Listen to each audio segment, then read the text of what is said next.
Hello guys. Guys नहीं, थानेदारों। तो जैसा कि ये एग्ज़ाम कंडक्ट कराया गया है आरपीएससी के द्वारा 13 सितंबर, 14 सितंबर और 15 सितंबर 3 दिनों के अंदर ये एग्ज़ाम कंडक्ट कराया गया। तो ये किसी कोचिंग का पोल है, मैंने वहीं से लिया है यूट्यूब से।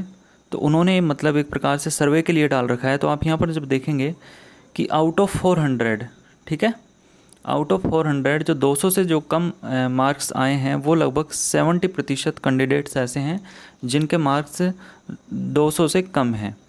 ठीक है, उसके पश्चात 200 से और 260 की जो रेंज है उसमें 40% जो कैंडिडेट्स ऐसे हैं जिनके जो मार्क्स हैं वो 200 से और 260 के बीच में रहे हैं आउट ऑफ 400। आगे बढ़ते हैं तो 260 से 290 की ये रेंज है। तो इसमें जो कैंडिडेट्स हैं वो हैं 16%। उसके पश्चात जो 290 से और 320 के बीच में जो रेंज है उसमें जो कैंडिडेट हैं वो हैं लगभग 14%। तो आपने इस पोल को देख कर के एक ट्रेंड तो आपको समझ में आ रहा होगा कि जो संख्या है वो जो जो मार्क्स बढ़ रहे हैं वैसे वैसे जो संख्या है वो बिल्कुल डाउन हो रही है।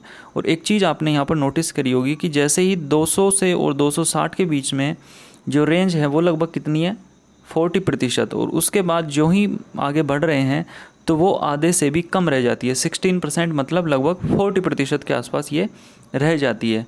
देख रहे हो आप यहाँ पे, मतलब 200 से 260 के बीच में जो स्टूडेंट्स मार्क्स लेकर के आ रहे हैं उनकी संख्या 40% है। लेकिन जैसे ही 260 से ये आगे बढ़ते हैं तो जो डायरेक्ट जो संख्या है वो कितनी हो जाती है, 60% हो जाती है। मतलब आप 40 का भी 16% निकालोगे तो 16, 40 का भी 16 निकालोगे तो ये भी लगभग 40%, मतलब 60% ये क्या है, डाउन हो गई है यहाँ पे। तो एक चीज़ तो समझ में आ गई है कि जो कट ऑफ का जो डिक्लेरेशन या जो लगभग लगभग एक्सपेक्ट हम कर सकते हैं वो इसके बीच में रहने वाला है। ठीक है, अब इसके बीच में कितना रहेगा तो उसका जो हम लगभग बेस जो पता करेंगे वो हम पता करेंगे जो एसआई की जो आपकी कट ऑफ रही है लास्ट ईयर जो 2016 की, उसके आधार पर। तो चलिए उस पर चलते हैं। ठीक है, ये चीज़ क्लियर होगी यहाँ से। अब देखिए, अब आगे जब हम बढ़ते हैं तो ये आपकी 2016 की एसआई की जो लास्ट ईयर की कट ऑफ है। ठीक, तो आउट ऑफ 400 तो जनरल, ओबीसी और एमबीसी के लिए 200, मतलब जो इंसान या फिर जो कैंडिडेट 400 में से 200 नंबर, या फिर हम ये कह सकते हैं कि जो 50 और 51% के आसपास आउट ऑफ 400 उसमें से मार्क्स जो लेके आ रहा था, कौन कैटेगरी में, 3 कैटेगरी में। एक जनरल कैटेगरी आपकी, साथ में ओबीसी अलॉन्ग विद एमबीसी। तो 3 कैटेगरी में जो 200 के प्लस या फिर 200 मार्क्स लेके आया उनको जो फिजिकल है उसके लिए कॉल आ गया था। एससी कैटेगरी की बात करें तो एससी कैटेगरी में 161 और एक्सटी में 164, मतलब 40% के आसपास। तो कहने का मतलब हम यहाँ से ये अंदाज़ा लगा सकते हैं कि जो जनरल, जैसे अनरिजर्व्ड कैटेगरी आपकी, ओबीसी और देन एमबीसी, इनकी जो कट ऑफ रही लास्ट ईयर वो रही 50%। तो इसी से जब हम एससी और एसटी की जो कट ऑफ है वो कितनी रही, 40%। तो इसी कंसेप्ट को हम अप्लाई करेंगे यहाँ पर 2016, वो जो 2021 जो आपकी 2021 वाली वैकेंसी, उस पर हम यहाँ पर अप्लाई करेंगे। मतलब जो गैप है वो कितना रखेंगे, 10% का रखेंगे। और जो कट ऑफ है उसको हम आगे देखते हैं। तो जब आप यहाँ पर देखेंगे तो ये तो हमने कवर कर लिया। अब आगे बढ़ते हैं तो 1 मिनट। अब दूसरी बात आती है कि जो अटेंडेंस है, तो अटेंडेंस आप यहाँ पर देखेंगे अटेंडेंस कितनी रही है। तो मैं आपको यहाँ पर क्लियर कर देना चाहता हूँ, ये जो पहला दिन था मतलब 13 सितंबर को जो आपकी अटेंडेंस है वो लेस देन 50%। ठीक है, मतलब 50% कैंडिडेट्स भी एग्ज़ाम देने नहीं पहुँचे। उसमें जो सबसे बड़ा जो कारण रहा वो एक एग्ज़ाम सेंटर को लेकर भी दुविधा थी। जैसे कोई कैंडिडेट है वो बिल्कुल नॉर्थ में रहता है, गंगानगर उस साइड में, उस बेचारे को इधर ये क्या बोलते हैं, ढूंढाड़ मतलब जयपुर इधर इस साइड में डाल दिया, या फिर जो जोधपुर का है उसको जयपुर कर दिया, जयपुर को जोधपुर कर दिया। तो ऐसी भी कुछ परिस्थिति रही।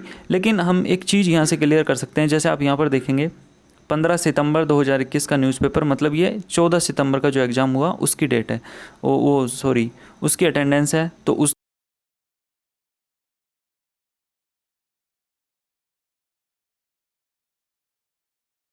48-49% के आसपास में। तो हम क्या करते हैं, ये जो दो हैं, मतलब पहले दिन जो अटेंडेंस रही 48 और दूसरे दिन हम मान लेते हैं 49, तो आप इसका जब एवरेज निकालोगे लगभग तो हम ये गैस कर लेते हैं कि जो अटेंडेंस रही होगी वो 48.5 रही होगी थर्ड डे। तो इसमें जो सीधी सी बात एक चीज़ क्लियर होती है अटेंडेंस से लेकर के।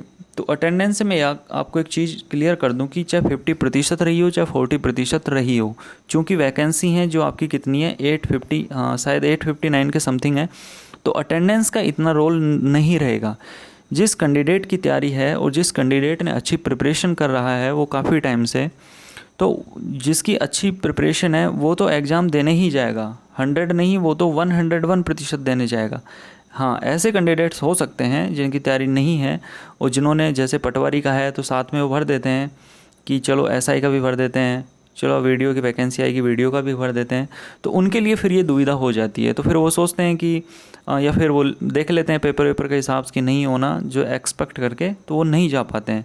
तो अब जो बात हमारी आती है वो आती है आरपीएससी एसआई जो 2021 की जो कट ऑफ है वो कितनी रहने वाली है। तो मैंने एक चीज़ आपको क्लियर कर दूं, मैंने जब 2016 की जब कट ऑफ थी उसमें मैंने ये बताया था कि जो आपकी जनरल कैटेगरी है, एक मिनट, जनरल ओबीसी और जो आपकी ये कैटेगरी हैं इनकी उस टाइम 50% जो कट ऑफ गई थी, तो जो एससी और एसटी की जो कट ऑफ जा रही थी उसमें कितना डिफरेंस आ रहा था 10% का, क्योंकि वहाँ पर कितनी थी 40%। तो इसी चीज़ को मैं यहाँ पर अप्लाई करूँगा, ठीक है।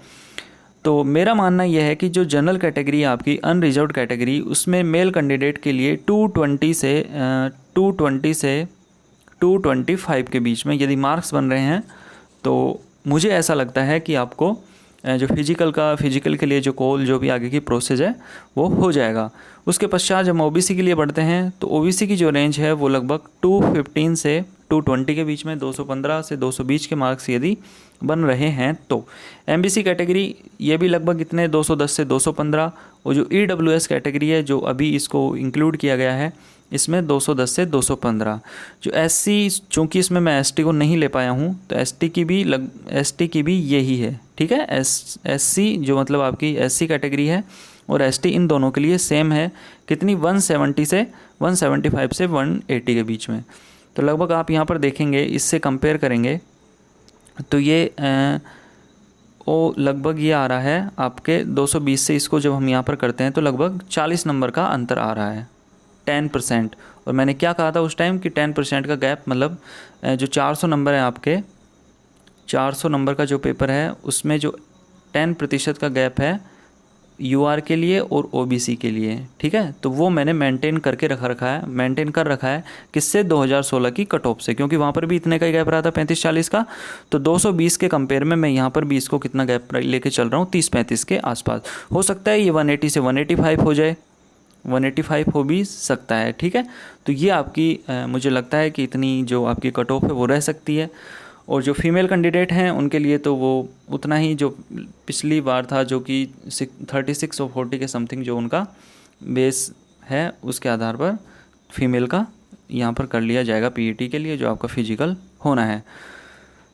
तो और बात आती है नॉर्मलाइजेशन की। तो नॉर्मलाइजेशन का जो मेरा मानना है, तो नॉर्मलाइजेशन से संबंधित ऐसा कोई आरपीएससी ने, मतलब जो इनका नोटिफिकेशन आया उसमें भी इन्होंने कुछ नहीं कहा है, ना ऐसा कुछ है।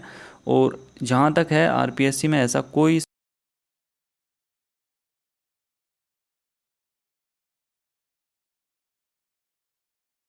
हिंदी का कंपेयर टू 14 और 15 सितंबर को वो क्या था, थोड़ा सा हल्का था।